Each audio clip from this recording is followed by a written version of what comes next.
کراچی سے حیدرآباد منتقل کیا گیا، جو لوگوں کے لیے ایک دلچسپی اور حیرت انگیز منظر بن گیا۔ بہترین معلومات اور اسلامک ویڈیوز دیکھنے کے لیے چینل کو سبسکرائب کر لیں۔ جزاک اللہ۔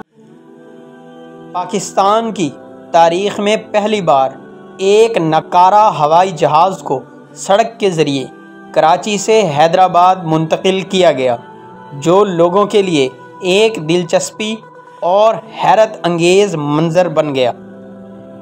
یہ بوئنگ 737 طیارہ، جو اب اپنی پروازوں کے قابل نہیں رہا، ایک بڑے ٹریلر میں لاد کر اس منفرد منتقلی کے لیے ایک نجی ٹرانسپورٹ کمپنی کی خدمات حاصل کی گئی ہیں، جو طیارے کو محفوظ طریقے سے مقررہ مقام تک پہنچائے گی۔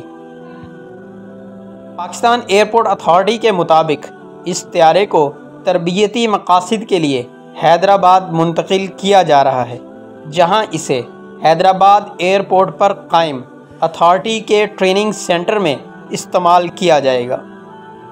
طیارے کو ڈسمینٹل کر کے مختلف حصوں میں تقسیم کیا گیا ہے تاکہ منتقلی میں آسانی ہو۔ اس کے پر، انجن اور ٹائر علیحدہ کر دیے گئے ہیں، جس سے ٹریلر پر اس کی منتقلی مزید محفوظ ہو گئی ہے۔ حیدرآباد ٹریننگ سینٹر میں پہنچنے کے بعد اس طیارے کو فائر فائٹنگ اور ایمرجنسی رسپانس کی تربیت کے لیے استعمال کیا جائے گا۔ اس طرح کے نقارہ طیارے ایئرپورٹ عملے اور دیگر ٹرینیوں کے لیے تربیتی میدان فراہم کرتے ہیں، جہاں انہیں مختلف ہنگامی حالات سے نمٹنے کی عملی مشق دی جاتی ہے۔ اس طیارے کے ذریعے ٹریننگ سے حیدرآباد میں ایئرپورٹ کے عملے کی مہارت میں اضافہ ہوگا۔